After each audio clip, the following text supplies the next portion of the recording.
Alright, good evening folks, it's Enforcer Matt and welcome back to another short war video, and today we have very big news coming out of the Middle East, Ukraine, and Russia. But by far our biggest piece of news of the day is coming out of the Middle East, as we are getting word from several different sources that a war between Iran and the United States appears to be imminent on the horizon as more military equipment piles into the Middle East from the United States side to get ready for an imminent confrontation. So we're hearing that today, and also we are getting more word as well that a conflict may be brewing between Turkey and Israel, as Turkey is making immediate preparations to move military equipment into central Syria to get ready to occupy bases near Damascus in a brand new move. And of course, Israel's already warned that is not something they're willing to entertain, and so far it looks like that may be underway. So the Middle East is a powder keg right now, and a ton of news coming out of there. And we've also got news from the Russian side of things as well, that today, for the first time ever, the US president has placed brand new sanctions on the Russian Federation, causing a bit of a stir between these two countries. And also we do have word as well that apparently some more derogatory comments are being made by Russian media about the current US president wide in the open for the public to see. So it looks like things are deteriorating once again between Russia and the United States, and we have big news on that front as well. But jumping into our first post of the day, this one goes to Max24. And this is our biggest story of the day. Right now we are hearing that according to several senior political, military, and diplomatic sources, the United States and Israel are preparing to launch a strike on Iran that will finally eradicate the threat posed by the country's nuclear weapons program. And today we are seeing massive deployments of military equipment continuing throughout the week of the United States military deploying yet even more tanks, more air defense, and more support tankers to come into the Middle East and get ready for a full-scale imminent strike on Iran if that is indeed ordered and the final order is given. So it looks like they are getting in the final stages here of preparing for this attack on Iran, and this is about to go down. So of course, this has been in the works for over a couple of weeks now, and we're seeing the final stages of it come together as we speak. So we're getting word from several senior political officials that this looks like it could be a go very shortly, and this is about to get very real. So we're hearing that right now, but we also got word from another source as well in our next post, which goes to World Source News 24/7. And this piece of news comes from France. We are hearing from the French foreign minister that he is warning that without a nuclear deal, a military clash with Iran appears to be nearly unavoidable at this point. And I believe the French foreign minister is 100% correct. I believe a military clash is imminent between Iran and the United States. These deployments that are being made are so massive that it's not really a bluffing tactic. It's more of like a real preparation for a war between those two countries. So it looks like it is going to be pretty much unavoidable, and Iran is not backing down. That is the big thing right now, is many people were wondering, is Iran going to back down when we actually put forces in place to start attacking their country? And so far, they are going all in, which is something that's pretty stupid for Iran to do, but they're doing that nonetheless. But we are seeing that right now. But jumping into our next post here, this one's going to go to open source intel. And just to give you an idea of just how unbelievable this buildup of US military equipment is in the Middle East, we do have a video here, a time-lapse of Flight Radar 24, showing the US Air Force activity, mainly the military transport flights moving between Europe and the Middle East over the past week. So let's take a look at this and show you just how large these deployments are.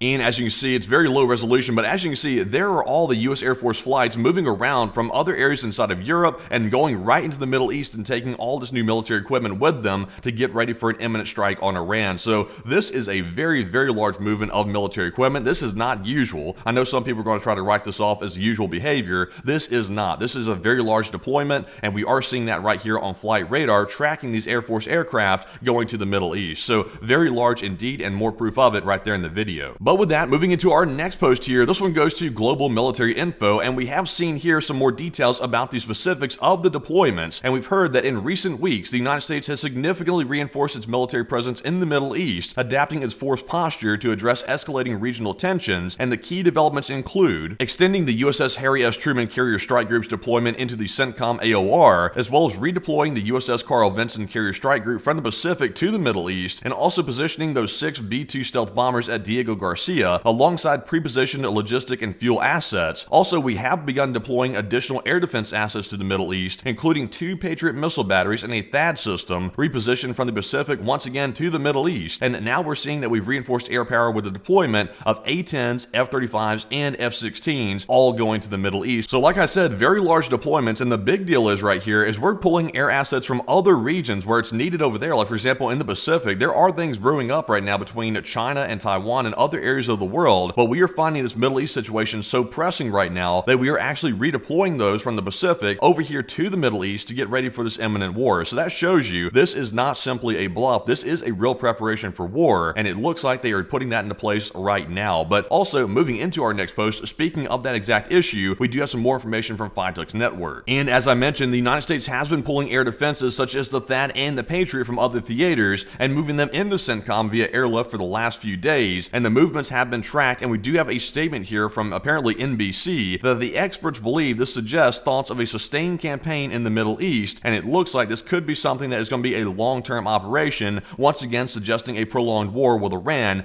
in the very near future. So we are seeing that once again and getting more confirmation from experts and also other sources that that likely is the case. But moving into our next post here, this one also goes to FITUX Network. And this is yet even a further breakdown of the exact military flights that are going to the Middle East. And taking a look here at the chart, we do see that at the Qatar Air Base, 32 Globemasters, 2 times of the C-5 Galaxies, a very large aircraft by the way, 2 times of the KC-135 Stratotanker, and 4 times of the KC-46 Pegasus. Then in Bahrain, we're seeing a C-5 Galaxy there and 11 Globemasters, as well as in Djibouti, we are seeing 7 C-17 Globemasters, as well as C-130 Hercules. And then in Kuwait, we're also seeing 1 C-5 Galaxy there, as well as 8 Globemasters and 2 C-130 Hercules as well. So large movements, and this is just from March 25th to present. That is just over the course of about a week or so. So this is a lot of flights in a short period of time, like we just saw on Flight Radar. That is a lot of flights going in, so more proof of these movements going to the Middle East. But jumping into our next post here, this one goes to Apex News. And I'm going to make this one very quick because, of course, many people already know this, but here is the satellite images showing those 6 B-2 stealth bombers sitting at Diego Garcia right now, wide in the open for Iran to see on satellite to send a message to them. That is right there in the open. So they are still about 6 of them or so at the Diego Garcia Air Base. So that's just more proof. But jumping into our next post here, this one goes to Apex News. And we have gotten a statement from the United States officials about what this buildup is all about. And of course, I think they're doing a little bit of misdirection here because I think it's pretty obvious what's happening. But we are getting some statements saying that the aim of the current military buildup in the Middle East region is to bolster the U.S. campaign in Yemen and to deter Iran, according to the Wall Street Journal. And the deployments aren't preparation for an imminent Iran attack, according to officials. Now, I would say I really do not buy that one bit because this is a major deployment. Yemen, the issue in Yemen does not require this much air assets, nor does it require this many deployments from other areas of the world, and also taking THAAD and Patriot away from the Pacific theater. That would not be what they're doing to deal with the Yemen issue, and also for simply deterring Iran, this is a major deployment simply for deterrence reasons. So I would say it goes well beyond that, and it goes into probably an imminent attack, which is contrary to what the U.S. officials are currently saying right now. So that's my current analysis of the issue, but of course, if you disagree, go down to the comments below and let me know. But jumping into our next post here, this one goes to the Spectator Index. And we've also gotten word as of this morning that apparently Axios is reporting that the White House is seriously considering an Iranian proposal for indirect nuclear talks. And I'm really not sure what this even means, to be honest with you. I've never heard of an indirect talk, unless they mean it's through an intermediary. That could be what they're talking about. But whatever the case is, the Iranians have not backed down, and they're still making really bold statements, which I'll cover in just a moment, even this morning. So I'm not even sure if Iran would even entertain this right now after all they've said in the public. So it seems like the White House is maybe willing to talk to prevent this war, but with all these assets being moved into place and all that money and expenditures, I would doubt that this thing's going to be backed down at this point. But whatever the case is, they are saying they're at least open to an indirect talk if Iran is open to it themselves. But jumping into our next post, this one goes to Inside Geopolitics. And like I said, Iran is not backing down, and we've heard this morning that the Iran military commander has warned the United States that they will quote-unquote chase the United States all the way back to the Gulf of Mexico. And also notice they didn't call it the Gulf of America, they called it the Gulf of Mexico. Probably had another little jab at the United States president right there by the Iranians. Of course, they love to do that. But we're seeing right here that they're already threatening the United States once again. And honestly, Iran is a regional problem in the Middle East. They've been a problem. And once again, they're funding these proxy groups,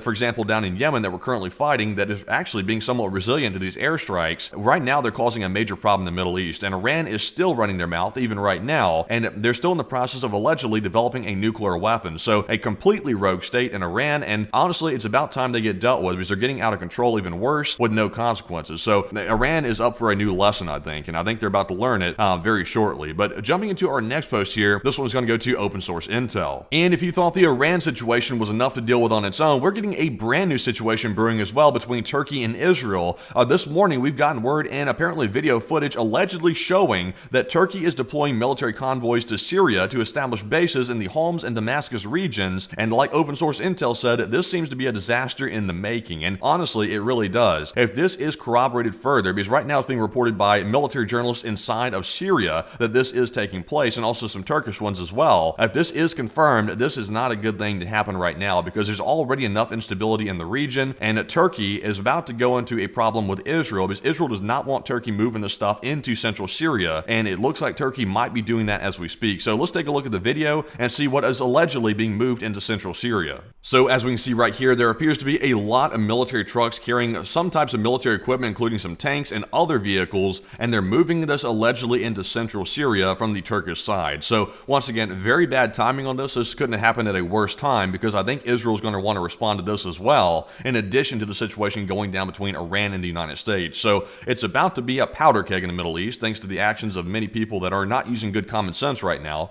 and we're seeing that right here. So very interesting to see, and apparently that is what's happening as of right now until we get more information. But with that is actually all of our news from the Middle East right now, but of course we will keep following that throughout the day and see if anything else happens that's major, and we will be covering that on the stream tonight at 10 p.m. Eastern if there is any other big developments on that. But we are now jumping into our next post here and switching gears just a little bit away from our Middle East news and into our Russian news, because today we have some bombshell pieces of news coming out from the United States and Russia regarding Vladimir Putin. And this post right here goes to Polymarket Intel, and we have heard that the United States has sanctioned 4 Russian individuals, 3 Russian legal entities, and 1 dry cargo vessel in its latest measures against Russia, and this marks the first round of sanctions by the new U.S. president against Russia since he assumed office. And this is a further sign that things are deteriorating, because of course the U.S. president has not sanctioned anybody in Vladimir Putin's circle, because he's hoping that these ceasefire talks will make some type of progress and that maybe he can stop the fighting for at least 30 days. But now it's looking like Putin, of course, like we've been saying, is not really wanting a ceasefire, nor is he wanting a real peace. He wants to conquer the entire of Ukraine and leave it at that. So it appears that's becoming very visible right now, and of course this has been something visible for a long time, but I'm glad to see that the officials are coming around and seeing that Putin is not negotiating in good faith, and maybe things will start to change when it comes to how we treat Vladimir Putin going into the future. But jumping into our next post here, this one goes to the Kyiv Post. And we're also seeing a new sign of dissent from the Russians when it comes to the U.S. administration right now, and we're hearing that pro-Kremlin outlets are now criticizing the U.S. president's administrative chaos and immaturity, as they say in their media, signaling a growing tension despite earlier support for his stance on Russia. So this is a bold shift by Russia, and once again the pro-Kremlin outlets are starting to parrot this propaganda shift into actually making negative statements about the United States, even though there's been major appeasement efforts by the United States toward Vladimir Putin to make sure that he's still involved in negotiations. So Putin is really showing his ass right now, and this is more proof that he's really doing it, and now the pro-Kremlin outlets are following suit. But with that, moving into our next post here, this one goes to Military News Ukraine. And we're also getting word as well that the U.S. president has admitted that he will not secure a ceasefire in Ukraine by Easter, according to the Telegraph, and the publication writes that the U.S. president is increasingly frustrated with the Kremlin, which is hindering the agreement, so he's preparing to put pressure on Moscow and Kyiv to agree on a settlement. And at this point, I think this is a pretty much over with. There is no making anybody agree to anything, because for one thing, Ukraine's not going to capitulate, so that's not on the table, and Moscow's not going to end the war because Putin is hell-bent on causing World War III. So whatever the case is, I think the war's going to keep going on between those two for probably several years to come, because until Putin is out of office and out of that position, then this war is going to go on indefinitely. And even if Putin was replaced, it's not clear if the war would end or not even then. So this war appears to be on a collision course, and of course that's not a good thing, but it looks like that is the case right now. But with that, we're now moving on to our last post of the day, and this one goes to Max24 once again. And we have heard that Witkoff is to meet the top Russian negotiator Dmitriev at the White House today, according to CBS, and the U.S. Treasury Department even had to temporarily suspend the sanctions against that Russian negotiator, so that way he could enter the country and get the necessary visa. So he's apparently coming here today, at least according to the reports. So very interesting to hear, and I doubt that anything's going to come out of this except for maybe some bad words to each other actually at this meeting. That could be what's coming out of it. So whatever the case is, they're meeting today, but I really don't see anything